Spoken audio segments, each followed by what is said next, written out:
விமானப்படை சார்பில் சென்னை மெரினா கடற்கரையில் நடைபெற்ற விமான வான் சாகச நிகழ்ச்சியின் போது கூட்ட நெரிசலில் சிக்கி 5 பேர் உயிரிழந்ததும் 200க்கும் மேற்பட்டவர்கள் காயமடைந்து மருத்துவமனையில் சிகிச்சைக்கு அனுமதிக்கப்பட்டிருப்பதும் அறிந்து மிகுந்த அதிர்ச்சி அடைந்ததாக தெரிவித்துள்ள லண்டனில் உள்ள தமிழக பாஜக தலைவர் அண்ணாமலை, பொதுமக்களுக்கான அடிப்படை வசதிகளையும் போதுமான போக்குவரத்து ஏற்பாடுகளையும் மேற்கொள்ளாமல் திமுக அரசு பொதுமக்களின் பாதுகாப்பு குறித்து எந்த அக்கறையும் இல்லாமல் இருந்திருப்பதே இதற்கு ஒரே காரணம் என தெரிவித்துள்ளார். முதலமைச்சர் ஸ்டாலின் தனது சுய விளம்பரங்களுக்காக மேற்கொள்ளும் ஏற்பாடுகளை கூட பல லட்சம் பொதுமக்கள் கூடும் நிகழ்ச்சிக்கு ஏற்பாடு செய்யவில்லை என்பது அவரது நிர்வாகத்தின் முழுமையான தோல்வியை காட்டுகிறது. 5 உயிர்களை இழந்திருப்பது ஒரு விபத்து என்று கடந்து செல்ல முடியாது. இதற்கு அடிப்படை ஏற்பாடுகளை கூட செய்யாமல் புறக்கணித்த திமுக அரசே முழு பொறுப்பு. தன் குடும்பத்துக்காக மட்டுமே ஆட்சி நடத்தி பொதுமக்கள் உயிரை குறித்து எந்த கவலையும் இல்லாமல் 5 பேர் உயிரிழப்புக்கும் பல நூறு குடும்பங்களின் பரிதவிப்புக்கும் காரணமான முதலமைச்சர் ஸ்டாலின் அவர்களையும் திமுக அரசையும் வன்மையாக கண்டிக்கிறேன். பொதுமக்களுக்கு முதலமைச்சர் நிச்சயம் பதில் சொல்லியே ஆக வேண்டும் என காட்டமாக தனது சமூக வலைதள பதிவில் அண்ணாமலை கூறியுள்ளார். சென்னை மெரினாவில் விமானப்படையின் வான் சாகச நிகழ்ச்சியை காண சென்றபோது ஏற்பட்ட கூட்ட நெரிசலில் சிக்கி உயிரிழந்தவர்களின் எண்ணிக்கை 5ஆக உயர்ந்துள்ளது. மெரினாவில் வான் சாகச நிகழ்ச்சியை பார்க்க சென்ற மக்களுக்கு தேவையான அடிப்படை வசதிகளை செய்ய தவறிய திமுக அரசுக்கு தமிழக எதிர்க்கட்சி தலைவர் பழனிசாமி கண்டனம் தெரிவித்துள்ளார். விஜயதசமியை முன்னிட்டு தமிழகத்தின் RSS அமைப்பினர் பேரணி நடத்தினர். சென்னையில் நடந்த பேரணியில் மத்திய அமைச்சர் எல். முருகன் பங்கேற்றார். திராவிட மாடல் ஏமாற்று அரசு அணிந்திருக்கும் சமூக நீதி முகமூடியை கிழித்து அதன் சமூக நீதி மோசடிகளை பாமக அம்பலப்படுத்தும் என்று அக்கட்சியின் நிறுவனர் ராமதாஸ் காட்டமாக சாடியுள்ளார். தமிழகத்தில் கல்வி மற்றும் வேலை வாய்ப்பில் ஒவ்வொரு சமூகத்திற்கும் எவ்வளவு பிரதிநிதித்துவம் வழங்கப்பட்டிருக்கிறது என்று தகவல் பெறும் உரிமை சட்டத்தின் கீழ் கோரப்பட்ட விவரங்களுக்கு 2 மாதங்களுக்கு முன் இன்னொருவருக்கு வழங்கப்பட்ட அரைகுறையான மோசடியான விவரங்களை வழங்கி திமுக அரசு ஏமாற்றி இருக்கிறது. ஆதாரபூர்வமான புள்ளி விவரங்கள் எதுவும் இல்லாமலேயே வன்னியர்களுக்கு 10.50% கூடுதலான பிரதிநிதித்துவம் வழங்கப்பட்டுவிட்டது போன்ற பொய்யான தோற்றத்தை ஏற்படுத்த திமுக அரசு முயன்றது இதன் மூலம் உறுதியாகி உள்ளது என ராமதாஸ் கூறியுள்ளார். வடக்கு டெல்லியில் உள்ள சாத்ரசால் மைதானத்தில் நடந்த 2வது ஜனதா கி அதாலத் என்ற பேரணி மற்றும் பொதுக்கூட்டத்தில் பேசிய டில்லி முன்னாள் முதல்வர் கெஜ்ரிவால், டில்லி சட்டசபை தேர்தலுக்கு முன்னர் பாஜக மற்றும் அதன் கூட்டணி கட்சிகள் ஆளும் 22 மாநிலங்களிலும் இலவச மின்சாரம் வழங்கினால் பாஜகவுக்கு ஆதரவாக பிரச்சாரம் செய்வேன் என டில்லி முன்னாள் முதல்வர் கெஜ்ரிவால் கூறியுள்ளார்.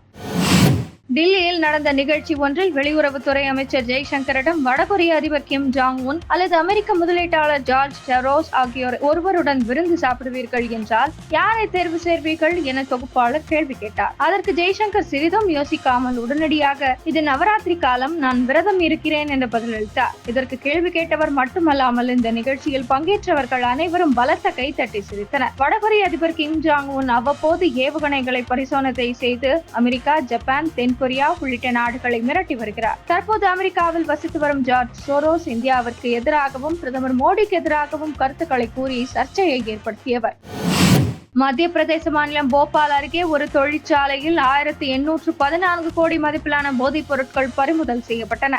2 கைது செய்யப்பட்டுள்ளதாக மத்திய உள்துறை இணையமைச்சர் ஹர்ஷ் சங்கவி தெரிவித்துள்ளார். போபால் அருகே ஒரு தொழிற்சாலையில் பதுக்கி வைக்கப்பட்டிருந்த போதைப் பொருட்களின் மதிப்பு 1814 கோடி ரூபாய். போதைப் பொருட்கள் பறிமுதல் செய்ததோடு 2 கைது செய்யப்பட்டனர். பயங்கரவாத எதிர்ப்பு படை ADS மற்றும் டில்லி போதைப் பொருள் கட்டுப்பாட்டு பணியகம் NCP இணைந்து இந்த நடவடிக்கை எடுத்தனர். போதைக்கு எதிரான போராட்டம் மகத்தான வெற்றியை பெற்ற ADS மற்றும் NCPக்கு பாராட்டுக்கள்.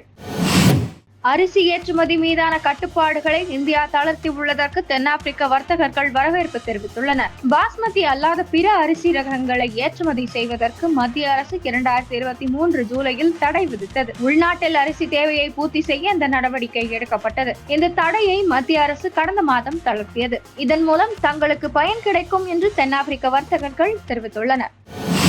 கனடா ஹோட்டல் ஒன்றில் வெயிட்டர் மற்றும் சர்வர் வேலைக்காக ஆயிரக்கணக்கான இந்திய மாணவர்கள் வரிசையில் காத்திருக்கும் சம்பவம் பேசு பொருளாகி உள்ளது. கனடாவின் பிராம்ப்டன் நகரில் புதிதாக தந்தூரி உணவகத்தில் வெயிட்டர் மற்றும் சர்வர் வேலைக்கு ஆட்கள் தேர்வு செய்யப்பட்டனர். இதனை அறிந்த 3000க்கும் மேற்பட்டோர் அங்கு குவிந்தனர். அவர்களில் பெரும்பாலானோர் இந்திய மாணவர்கள் என தெரிய வந்துள்ளது. ட்ரூடோவின் கனடாவில் அதிக வேலை வாய்ப்பின்மை, பெருங்கனவுடன் கனடா வரும் இந்திய மாணவர்கள் தங்களது முடிவை ஒருமுறை பரிசீலனை செய்ய வேண்டும் என்று மக்கள் கருத்து தெரிவித்து வருகின்றனர். இஸ்ரேலுக்கு ஆயுதங்கள் வழங்குவதை பிரான்ஸ் நிறுத்திவிட்டது. மற்ற நாடுகளும் ஆயுதம் வழங்குவதை நிறுத்திக் கொள்ள வேண்டும் என பிரான்ஸ் அதிபர் இமானுவேல் மேக்ரான் தெரிவித்தார். காசா, லெபனான், ஹவுதி படையினர் மீது இஸ்ரேல் தொடர்ந்து தாக்குதல் நடத்தி வருகிறது. இதனால் மேற்கு ஆசியாவில் பதற்றம் நிலவுகிறது. இஸ்ரேலுக்கு அமெரிக்கா முழு ஆதரவு அளித்து வருகிறது. இந்நிலையில் இஸ்ரேலுக்கு ஆயுதங்கள் வழங்குவதை பிரான்ஸ் நிறுத்தியுள்ளது.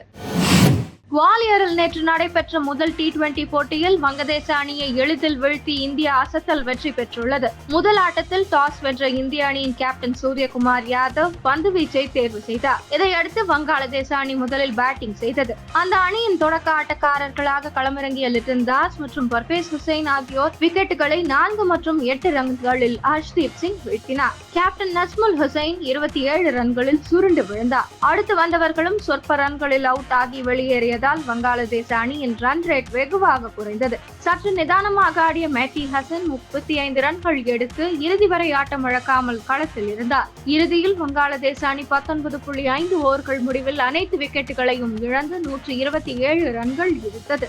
இந்திய அணி சார்பில் ஹர்ஷ்தீப் சிங் மற்றும் வருண் சக்கரவர்த்தி தலா 3 விக்கெட்டுகளையும், ஹர்திக் பாண்டியா, மயங்க் யாதவ் மற்றும் வாஷிங்டன் சுந்தர் தலா 1 விக்கெட்டையும் வீழ்த்தினர். தொடர்ந்து 128 ரன்கள் என்ற இலக்கை நோக்கி இந்திய அணி களம் இறங்கியது. தொடக்க ஆட்டக்காரர்களாக சஞ்சு சாம்சன் மற்றும் அபிஷேக் சர்மா களமிறங்கினர். இதில் அபிஷேக் வர்மா 16 ரன்கள் ரன் அவுட் ஆனார். 6 பவுண்டரிகளை விளாசிய சஞ்சு சாம்சன் 29 ரன்களில் கேட்ச் ஆகி வெளியேறினார்.